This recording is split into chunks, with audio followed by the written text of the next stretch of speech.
Welcome to the very first episode of the Identient Podcast. I'm your host, Steve Tout, and I'm thrilled to have you join us as we explore the intersection of identity and access management, cybersecurity, and strategic business leadership. Before we dive in, I'd like to invite you to subscribe wherever you listen to podcasts so you don't miss a single episode packed with actionable insights and thought-provoking questions. Today, we're starting this journey with none other than Mark Settle, a 7-time award-winning CIO and one of the most insightful leaders in IT management. Mark's experience spans industries like financial services, oil and gas, and enterprise software, including his tenure as the CIO of Okta, a leader in identity management. In this conversation, we'll tackle some of the most pressing topics in IT leadership, like designing metrics that truly drive business value, fostering a culture of continuous improvement, and why political skills are crucial for navigating organizational dynamics. Mark also shares candid insights on managing IAM in today's cybersecurity landscape, the challenges of balancing operational efficiency with strategic initiatives, and how tech leaders can avoid being typecast as just the IT expert. So get ready for a thought-provoking conversation that sets the stage for the impactful discussions to come this season. Let's jump in. So here we are recording. Mark, thank you so much for taking the time.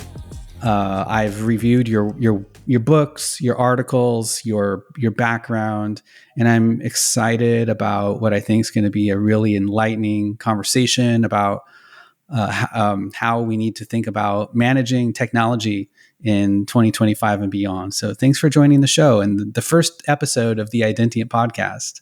I'm honored. I've been looking forward to this. Thank you. Well, I wanted, before jumping into this, I was preparing and looking into your profile, and the header image on your LinkedIn profile has some planes flying in formation. So are you a pilot, and what's the story there about aviation? So I was in the Air Force for 4 years when I came out of college. Before I went to work at NASA headquarters, I actually harbored ambitions to be an astronaut when I was in high school. So that's where all that comes from. Very cool. I like that. Do you fly still, or is that? I was in a research lab. I am not a pilot. I was not a pilot, but I was. Okay. Well, we're going to, be talking about a broad array of issues and questions today that connects the dots, hopefully from strategy to governance to people and culture, and maybe a little bit about technology too. So just to set the expectation for the listeners at the onset. But before, the way I would like to just jump into this is by, the way I discovered you and your work is through this incredible book that you've written, Truth from the Trenches. And I've read this. I mentioned that I got the Kindle version, and I thought, this is so good. I have to get the paperback version because sometimes I like to read books from back to front or just flip to it, randomly pick a page and quiz myself about, did I really understand this? There's just so many valuable lessons here coming from a 7-time CIO that I wanted to just dwell on. And I'm so grateful for the opportunity to not only read your book, but speak with and ask questions of the author. There was one entire chapter about metrics. You make some really awesome, statements around, there's difficulty in selecting metrics that have a meaningful impact on the organization. To one of my favorites, metric initiatives can be loaded weapons. Properly aimed and deliberately managed, they can do much good. So, and you also make the point that management consultants can come in and make the recommendation about a set of metrics or best practices, and then they're never followed. My question and how I'd like to start off the conversation is in this context of your background, CIOs considering where they stand with their metrics, do they have the right ones, et cetera. So, let's start off with, how can CIOs think about or design metrics that not only measure IAM effectiveness, but also drive strategic alignment with broader business goals in a world where identity is increasingly central to digital transformation? And I realize we could probably spend the entire hour talking about this, but if you could whet our appetite. Sure. I think there are two sides to the coin when it comes to metrics. On the one hand, you want to use them to quantify objective reality. and I talk about this in the book, that there's a lot of anecdotal stories that could float around a large organization about, I don't know, IT dropping the ball on this, or did you know this happened, or how could this have possibly gone wrong, or whatever. And if you don't have a certain set of like hygiene metrics that are providing some perspective on your day-to-day operational activities, it's hard to combat the anecdotal information that's running around an organization. So, that's kind of maybe just a self-help or kind of a maintenance initiative that you need. And that's not a hard thing for IT organizations. They're used to metrics, and so asking people to do that is not a big stretch. The other side of the coin is, frankly, behavioral modification, and that kind of goes to what you had referred to as sort of the more strategic kind of view. And you use metrics in a fashion to get people to do things differently or pay attention to things that maybe they haven't paid attention to in the past. This is where the slope gets a whole lot slipperier, and for two reasons. Well, three reasons, actually. One, if you attach rewards to those kind of metrics, the behavioral metrics, you almost have to be like a magician to pick the right set of metrics, because whenever you put in a certain set of metrics, there will be unanticipated behaviors that you've triggered that you'd never anticipated to start with. So you're kind of playing, with a loaded gun when you go down this road to start with. That's number one. Number two is, I think a lot of times we talk about metrics in a very kind of a static way, and so you almost ought to have if you have metrics where you're trying to change behaviors on the part of your team or your company, you almost ought to have like an automatic sunset law, or say like after 6 months or 9 months, we're really going to go back and see if these are still, having an effect or not. And, I think you just have to be very, very careful with what you think is going to be accomplished with those kind of behavioral changes. They can definitely serve a purpose. And really their effectiveness, I just kind of close on this note, really revolves around how much the leadership in an organization talks about the metrics and, uses them for behavioral change. Like if your idea of having behavioral change metrics is having a standard chart in your monthly organizational review, that's the metrics chart, it comes up and then somebody says, well, this moved 10%, this went down 5%, this went over 4%. And that's the only time during the whole month that maybe the management team is talking about the metrics. No matter how good they are, they're not going to serve much of a useful purpose within the organization. So you really have to, employ them as a management tool and not just set them up on a one-time basis and let them run and kind of hope for the best. You make an interesting point about them not being static. And so I've wondered, what do you think about having an adaptive or dynamic set of metrics that evolve over time? So it's like if you're assessing not weekly, right? But if you're assessing like quarterly or monthly, based upon changing environmental conditions, right? Sure. So maybe at some point, cost burden might be a metric that's highlighted, and maybe in others it might be R&D spend on emerging technology like AI. Is there wisdom in semi-randomizing metrics to put a team like, hey, we don't know exactly how we're going to be assessed, so therefore we need to put 100% into an overall effort? Are there you mentioned not to have too many metrics, right? Right. 5 seems to be the number you came up with, but what if they're dynamically evaluated versus static? And how do you see managing this better than it is today? Well, good. I think if you go back to the hygiene ones, there might be some standard metrics. Well, let's just take in the identity case, maybe there's certain forms of software that you've got on every corporate-owned device to secure those devices, and you can chase those metrics maniacally and know that every device has the appropriate software installed. If you have employees or contractors leaving the company, you can have metrics around bricking their devices or recovering those devices and making sure that isn't a long-range liability. But I think, like on the adaptive side, I can think of a couple of scenarios where you do need to be adaptive. So one might be, you've introduced maybe some new form of technology in your stack, and I didn't know if we'd get beyond 10 minutes without talking about AI, but AI has obviously created a lot of new kind of doors into the company. And so you could, on an adaptive basis, say like, what what are we going to do about that? How are we going to try to monitor that? Or kind of a more prosaic and commonplace situation would be if you introduce some kind of a new consumer product, or you acquired a company and merge it into your business, et cetera. You're going to take your tech stack and operational practices and try to apply them or lay them on that new product or business entity that you've incorporated in the enterprise. And there's a perfect case where you don't want to run those metrics for 3 years. You've bought another company, you've turned it into a division of your corporation, and there's probably like a 6 to 9 month period that you want to put that under a microscope and just make sure that all the patches are up to date, and there's no old servers from 1957 that are running on the network and stuff like that. So yeah, you mentioned, so I see there are tech metrics, there's compliance metrics, and then I'm also thinking about business value. You mentioned behavior modification. Change management has become an increasingly visible discipline, I think maybe in the last 1 to 2 years, which is a good sign. But in your book, you highlight the dimming denial. So in this context of IT, how do you select or shape the metrics that help drive a culture of continuous improvement and process discipline? Not just, how much SSO have I covered in my applications, but more broadly, right?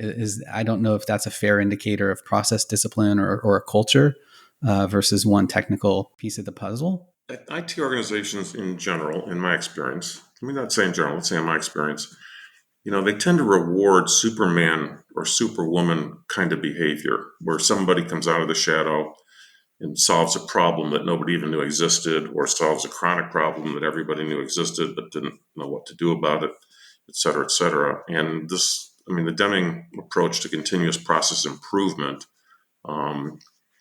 is almost like the opposite end of the spectrum from the Superman, Superwoman person that will come in and process. What process? Let's just go and do some things on a one-time basis that kind of saves the day. So the way I think about it is the metrics are there, again, on the behavioral side, to really create a so-called security culture. And I really hesitate to use that term because it's kind of used so broadly and imprecisely. But at the end of the day, it's really about everybody taking security seriously and feeling like, they have an important role to play. And I would counsel, any CIOs that might be listening to this, if you don't have a security culture within the IT organization and you're not the role model for the rest of the company, how can you possibly expect the rest of the company, to take it seriously? And so an illustration of that failing, if you don't have it in the IT organization, as you know, there'll be all kinds of audit findings and control breakdowns that get reported to the board of directors. They're security related. So they get put on a schedule. We'll get this thing remediated in 6 weeks. We'll get this thing remediated in 2 months. We're waiting on something from a vendor. Once we get that, we can get this taken care of in 90 days, et cetera. And then, keep having board meetings, and the board notices, hey, these things are not getting closed. We've got a couple of things on the list here that we've rolled over for a year. What's going on? And you have all your excuses, et cetera, et cetera. But at the heart of it, a lot of times, it's because the security team, whether they're sitting in IT or outside IT, they come to the IT folks and say, you've got to do something, to close this finding. I can't close it until you patch that server, or, you do something about bricking devices that are walking out the door. And IT people say, well, yeah, that's important, but that's number 8 on my priority list, and I never get beyond number 4 on my priority list, and so I'm not really going to take that so seriously. And that's the problem. If you should be the showcase, and every member of the IT team, if they see anything that looks even slightly amiss, something that's anomalous, the first thing they should ask themselves is, is that potentially an indicator of, some malicious activity that could be happening in and around our tech stack. So anyway, if you're not the role model for the organization, it's just a waste of time to think that the marketing group or, the sales team is going to step forward and become the showcase for security culture. I've been in the position of being that hero, and, it's interesting for a time, but then it's like, okay, that's fun. I'd kind of like to take a vacation now. What if I'm the only guy that gets called at 2 a.m. in the morning to go bring the servers back online if the SSL certs expire? It's unfair. It's not sustainable. And I've brought down servers before that to the tune of $10,000-$20,000 per hour in e-commerce missed opportunity. Yep. If you quantify it. So I in retrospect, I see these opportunities, and also, shifting from technology to people and culture. Could metrics also look at how annual performance reviews, if you have an aggregate score of individual performance for a group, how does that reflect on a manager or a team or a BU, and how could the leader of that BU improve, taken in conjunction of like metrics that drive business value continuously over time? Yeah, I think a lot of times if you have aggregate metrics, like at a business unit level or even a functional department, a lot of times the individual employees don't really have much of a line of sight, right? They don't feel like, if I was twice as conscientious about this, I don't think I can actually move the needle right at the end of the day. And that's really the worst situation of all, because then management is talking about stuff and even possibly handing out awards to different departments or whatever for things that, there's no line of sight. That's the famous phrase when you build metrics. The employees have to have a line of sight to the metrics. So I think the aggregate situation can be a problem. Now, the counter to that is to create some level of maybe competition or gamesmanship, so you can actually show up some groups and say, clearly, in terms of your operational practices, there's an opportunity here for a little more discipline. So yes and no, but I think the aggregate metrics. I've actually been, just to finish, I've been in companies where the executive team had a certain set of aggregate metrics. There'd be like a sales one and there'd be a marketing one, et cetera, et cetera. And then we actually threw it away after about a year or so because, all of us only could really affect one or two of the things on this laundry list of operational metrics. I was thinking maybe more in terms of, would a CIO have an inquiry into, where am I performing? Where am I outperforming? Where am I underperforming? Maybe there's a condition where my tech portfolio is solid, at, performing 115%. But my people and employee satisfaction is 70%, right? So there could be a condition of, hey, I've just made frontier investments in new tech. They're being overworked or they don't have the right training. It's reduced. And then in terms of continuous improvement, right? Having a snapshot of that on a monthly, quarterly basis versus waiting until, having a check-in with your employees once a year just doesn't align with, hey, am I hitting on their intrinsic motivation or getting the value from their feedback like I should? One of the approaches that I've taken in the past is to see if over time you can erase entire categories of problems. So, like a good help desk or a good security operations center, you don't want to see month after month and quarter after quarter the same distribution of problems being reported or issues or incidents being reported, because that means you're really not solving the problem. You're not fixing the problem. And the best people running those kind of shops are the ones that say, like, that we're going to get that to go to zero in 4 months. Like, I'm going to take steps. Maybe you have to educate people. Maybe you have to punish people. Maybe you need to buy a tool. Maybe you need to change your process. Whatever you need to do. But that's just not kind of tolerable. Otherwise we're just like hamsters. We're just like, that's all we're doing is band-aiding a whole bunch of things. You could be like some CEOs and fire 100 employees all at once. Right. Yeah, I don't know.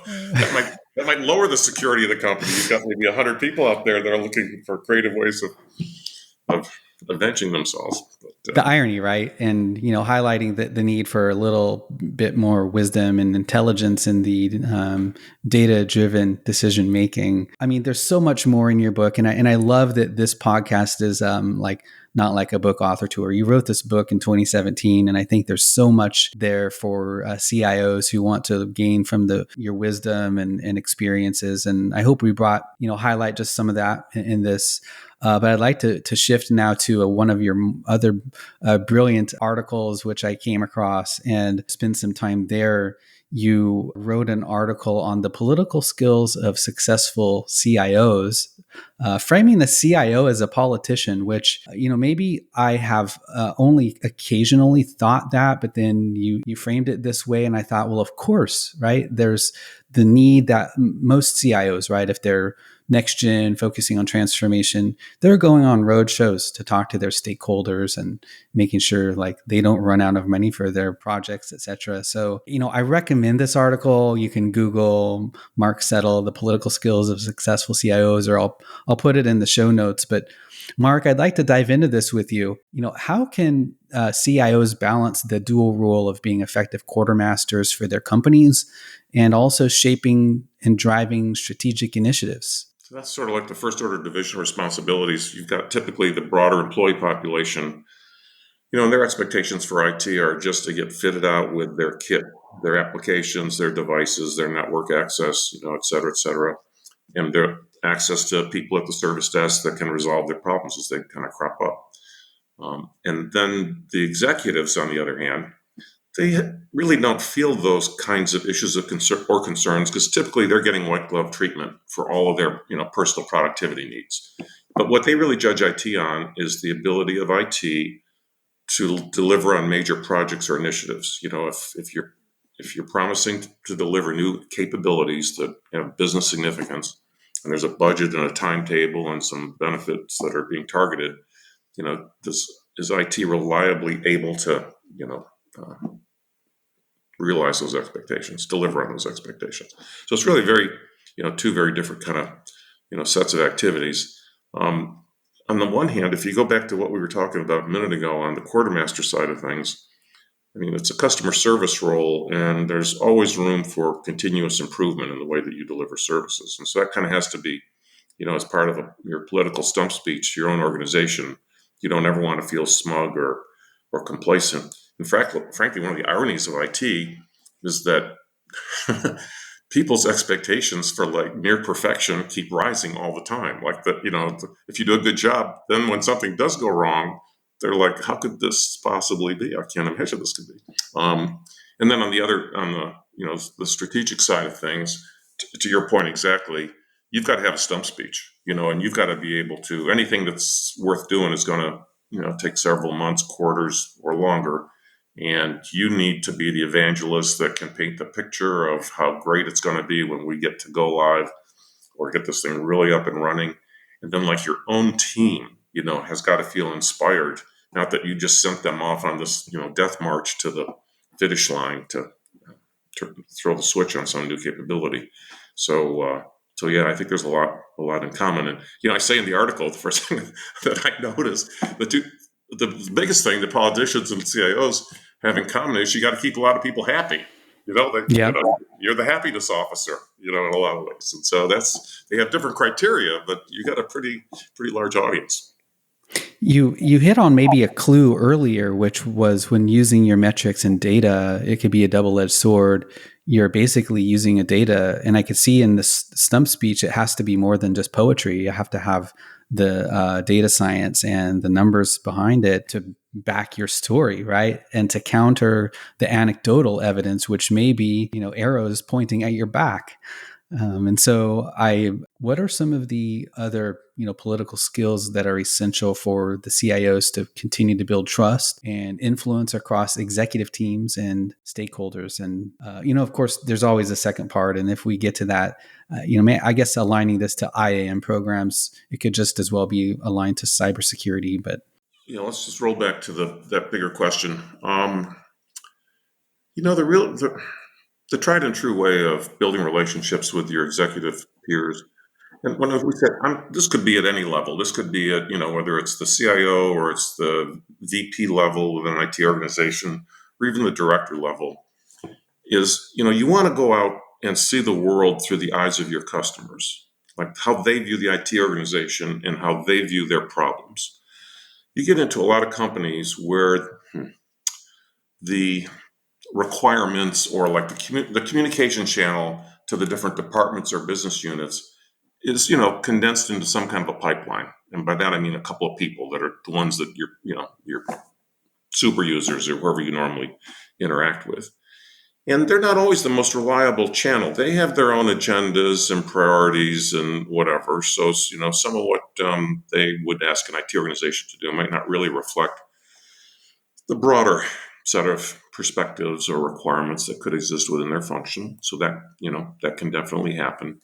But if you get out in the field, so you go to the warehouse, you sit at the customer service desk, you go, and I don't know, to the planning team that's rolling out the marketing campaign, or go to a quarterly sales review, and find out how chaotic the sales process is in many, many cases. I think, here's what I advise people. Even if you don't learn a damn thing going to the meeting, you get a gold star just for showing up. But you need to be prepared, because it's so infrequently done that when you say, "Oh, I'd like to come to the quarterly sales review," it's like, a lot of times the response will be, "Why would you want to do that? Like, you're in IT. Why would you come?"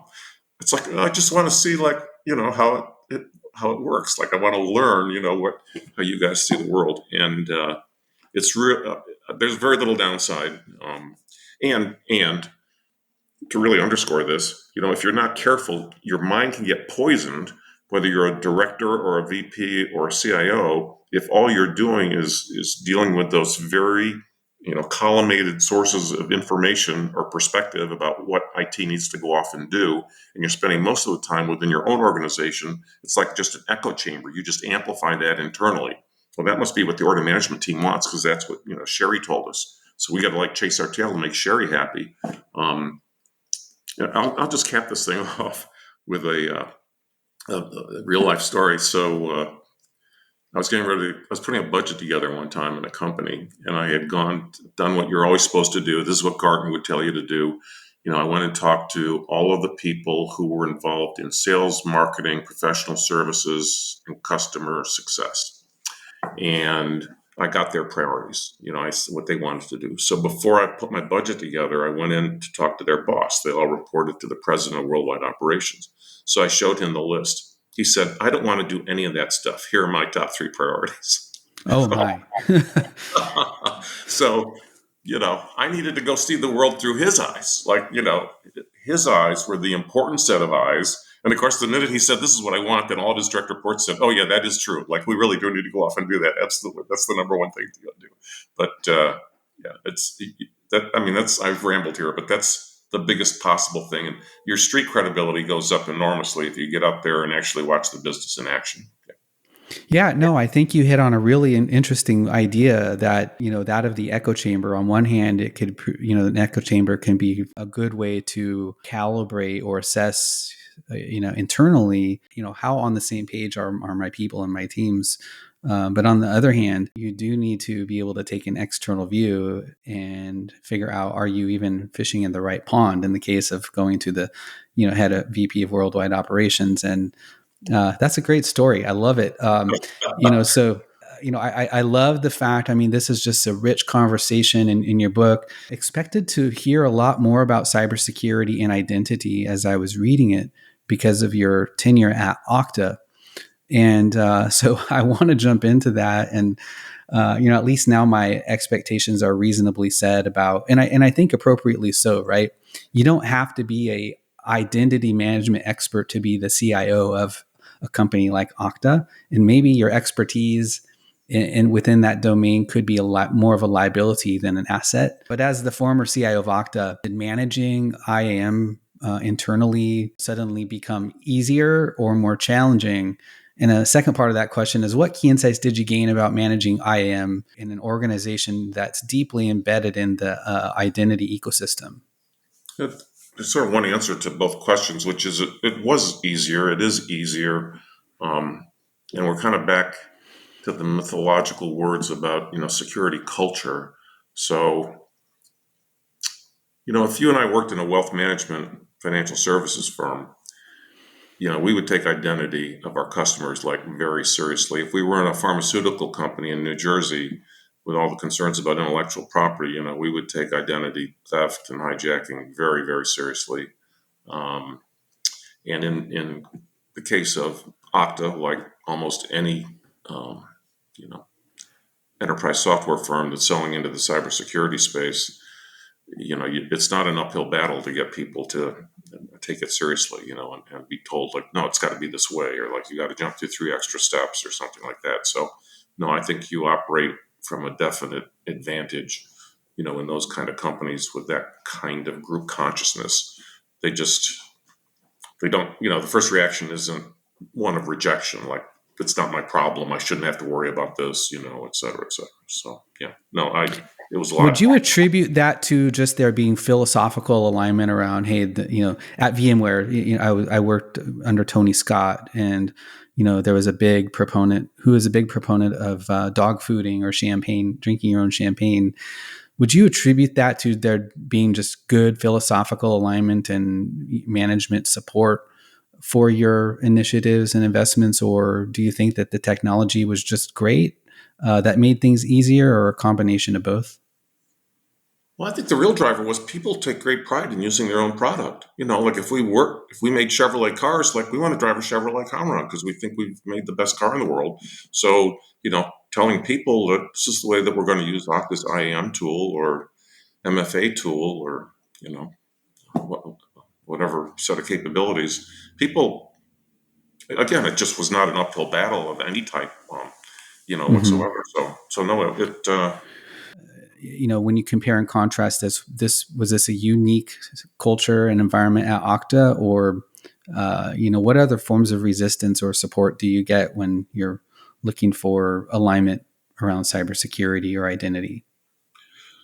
So without naming names, but I mean, when you get in, it's pretty obvious, like, Visa, it's a big deal. It's like a super big deal. You don't want a breach where, credit card information is floundering around on the dark web. You get into other B2B businesses. I've worked in the oil and gas industry. I've worked in high-tech distribution industry. And B2B is different in many cases. And it really just depends on, it all comes down to your risk profile.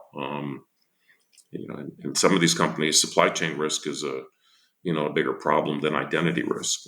And so you kind of have to figure out what your attack surface looks like, and you're going to be like, prioritizing investments and staff allocation, et cetera, to where some of those larger liabilities are. So there's a big difference there's a first order difference maybe between B2B and B2C and companies, and then there's another on an industry basis, like, you get down to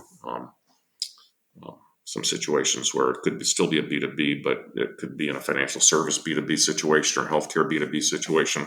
Or again, there's going to be a lot, higher level of concern.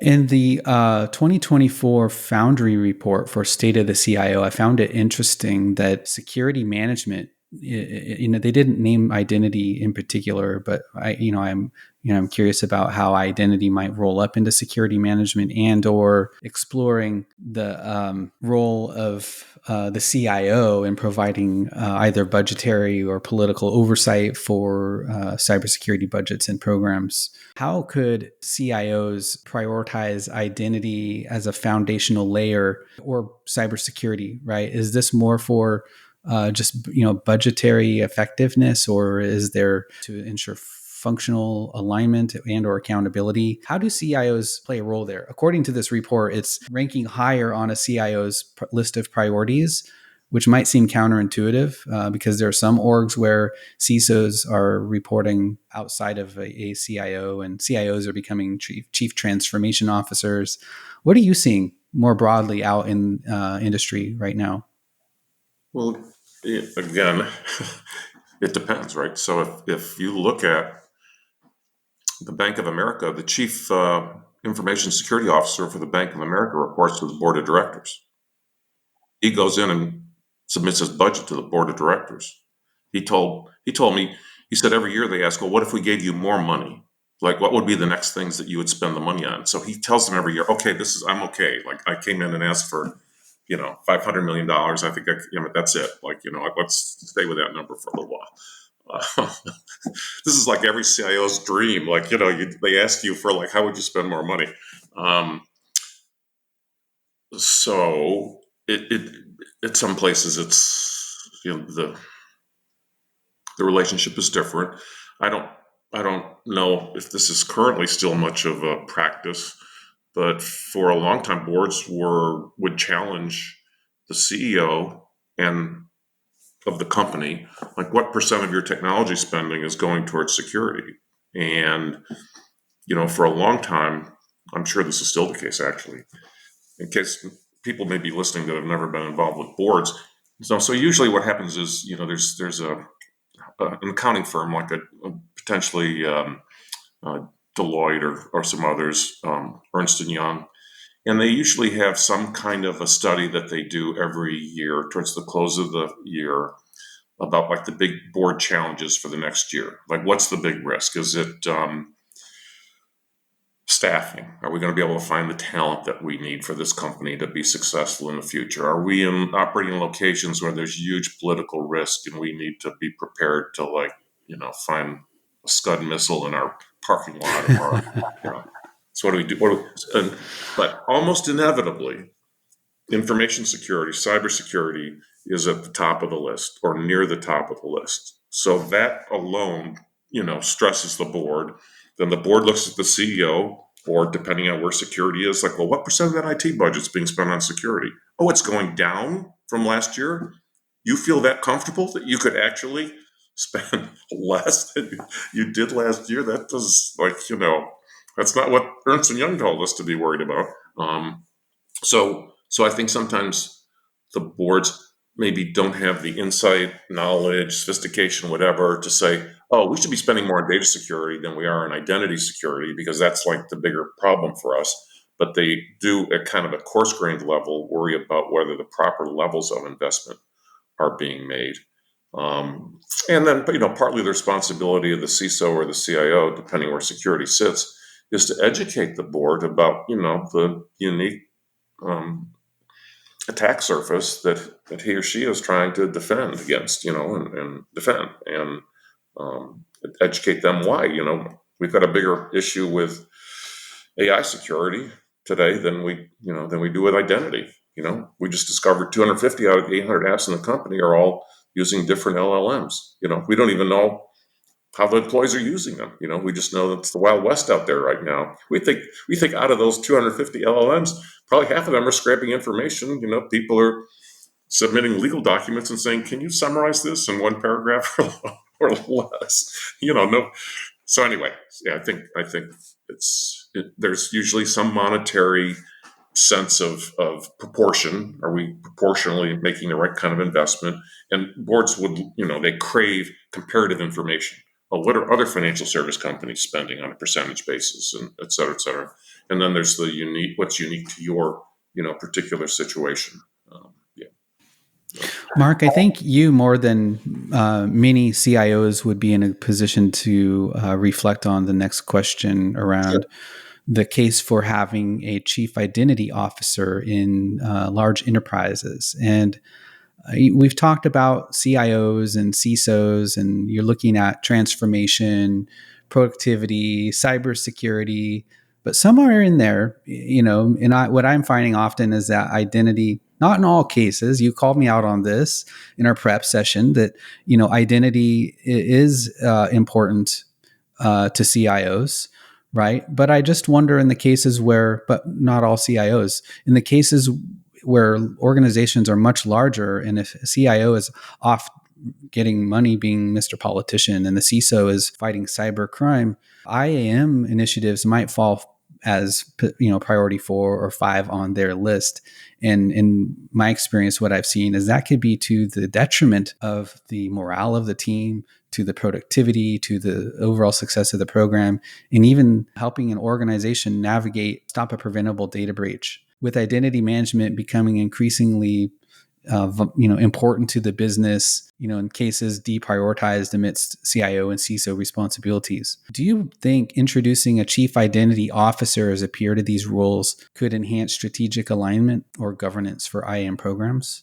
I personally would be leery about going down that route because I think you'd rapidly find that you could, if you can justify that, you can probably justify a chief data security officer, and then you can probably justify a chief AI security officer, and then before you know it, you've got people with those kind of level titles all competing for dollars against one another and having staffs that have some internal friction with one another, et cetera. So I think there's, that's the whole reason to have a chief information security officer who can adjudicate priorities across, the risk profile of the company and kind of drive staffing and tech investments in the directions that make the most sense, really, at the end of the day. So no, I'd be pretty leery of calling that out as a single function, or as a single team. What would be interesting, though, I think, Steve, if we again in the B2C worlds where this is like super important. I think in financial services, you'd find many people who could even be like at a VP level or maybe higher that have very significant teams, very large teams of people.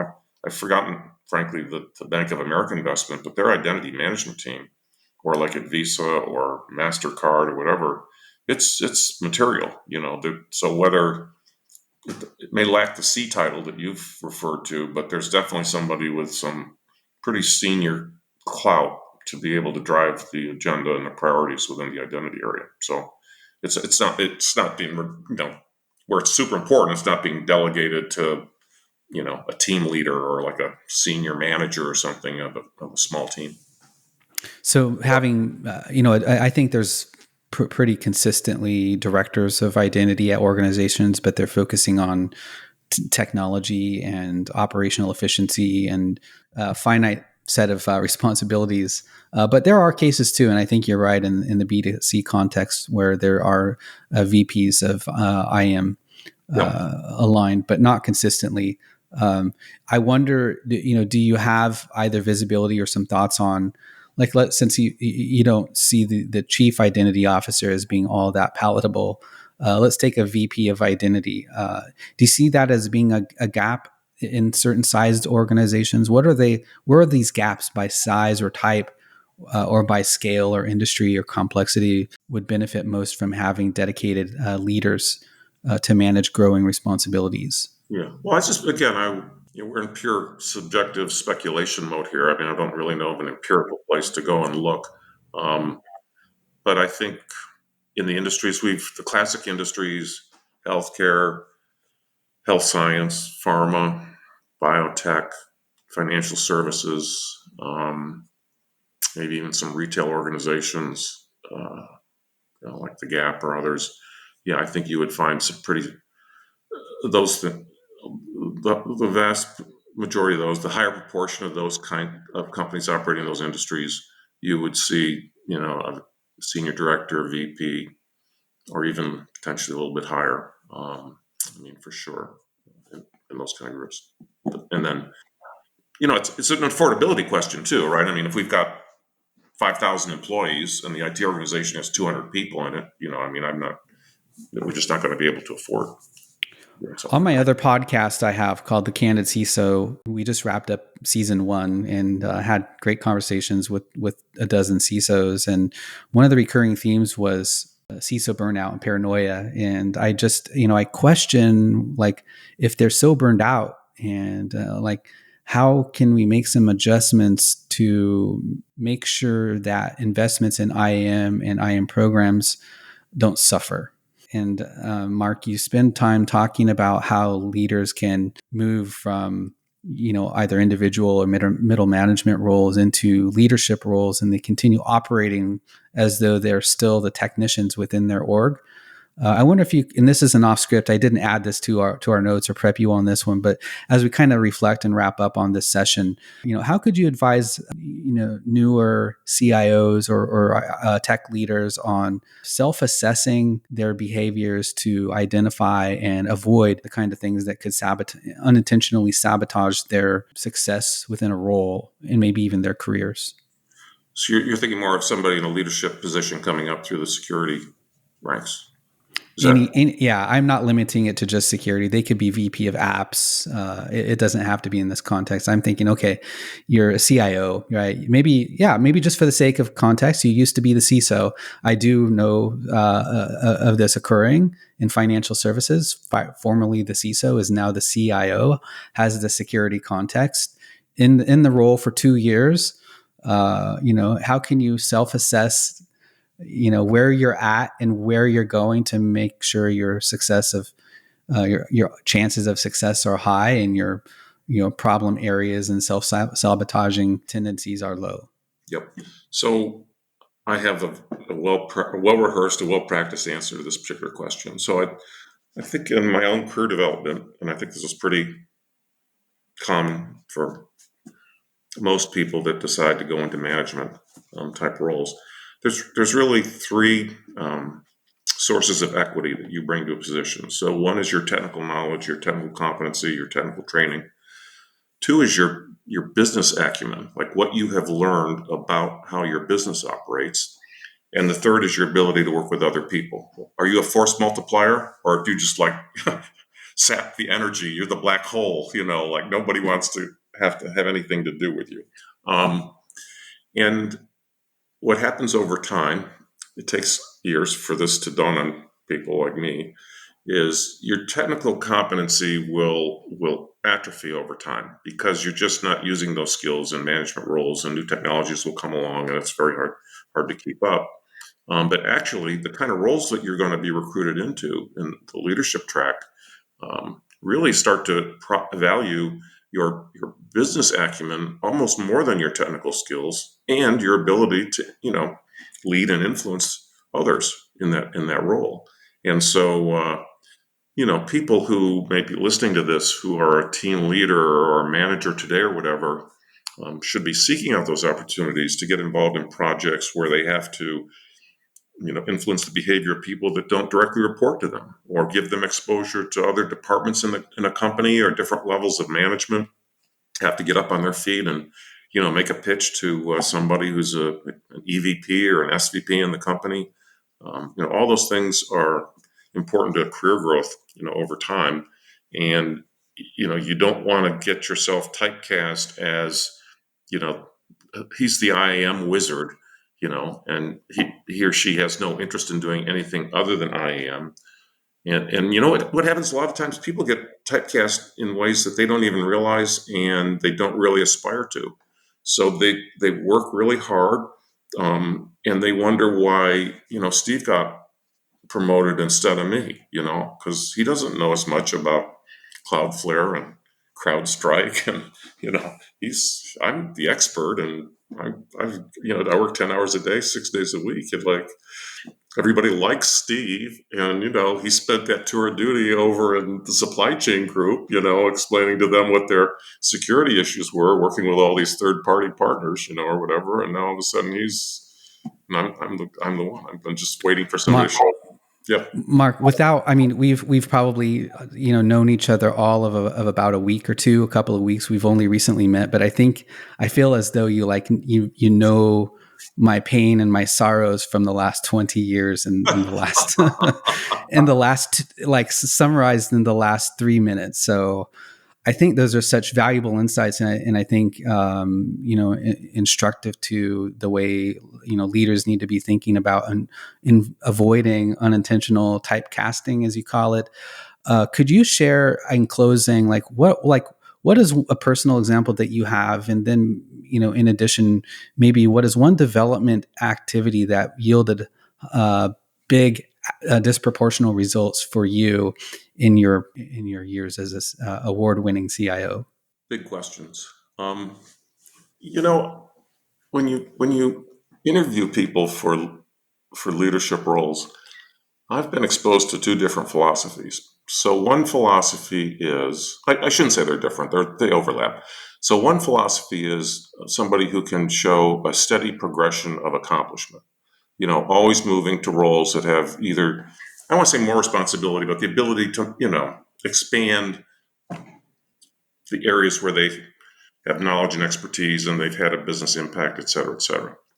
By the same token, there's sort of an interviewing philosophy that says, has this person ever really experienced failure? Like, have they ever been knocked off their feet and had to get back up and dust themselves off and move on? And I'm going to admit here, maybe for the first time, this is like a confessional. I probably learned more from failures, projects that got out from underneath me, weren't delivered on time, cost too much money, or maybe things that got delivered, but they failed to really achieve their business goals, in part because there was a breakdown in communication between the IT team and the functional group that was receiving the new technical capabilities. And I've seen that happen a lot too. There's a lot of enthusiasm when something new shows up, and that's until you move people's cheese and tell them that they're going to have to do their jobs differently. And then that's when you really need executive support. When people talk about executive support for initiatives, 99% of the time they're talking about getting the money, getting the approval. Oh, let's go spend all this money. But the stuff hits the fan when you actually go live with some new capability and tell people, well, you're going to do your job differently from now on. And IT can't go in and do that, right, at the end of the day. So, I think, some of the bigger projects, without getting into details, that really just got out from underneath me. And I think one of the things that you learn is you got to be really careful about the people you rely on. And, you don't want to be giving people the third chance, the fourth chance, the fifth chance. If somebody is given the right kind of coaching and can turn their performance around, et cetera, and become reliable, that's great. But if you have to go back and go through that cycle like every 8 months or 15 months or whatever, that's just somebody you can't rely on. And I think maybe the biggest takeaway for me at this stage in my career, I probably should have made some personnel moves more sooner than I did. I gave people too many chances, assumed it would kind of things would sort themselves out at the end of the day. And, when that kind of thing happens too, it can lower the accountability discipline, at all levels of an organization as well, because people are very aware that, this person's either just getting by or they're not really, achieving what we had all hoped was going to get done. So there's a cost to be paid in your organization in terms of its morale and its accomplishments if you are a little too nice and accommodating and helpful and just hoping and pushing. So I love the response, and I showed you the Sentient IM framework in our prep session. And to me, I map out in this quadrant while I'm thinking, listening, and diagnosing this case study that not all problems lead to a failure in technology, and how you kind of land on, hey, I needed some improvements here in the people and culture space. Thinking, the hindsight is 2020, right? But being able to parlay those lessons and share that wisdom is priceless if you can apply it. So, I want to kind of wrap up here, Mark. It's been like you've exceeded my expectations. There is so much more that I've yet to dive into the depths of on even just truth from the trenches. I haven't purchased your more recent book yet. At some point, I'd like to dive into that one too, and maybe if you're open to it, have you on another episode of the podcast and continue the conversation. But this has been fantastic. Thanks for making the time. Enjoy the rest of your afternoon, your week, and in the season. Okay. Thank you so much, Steve.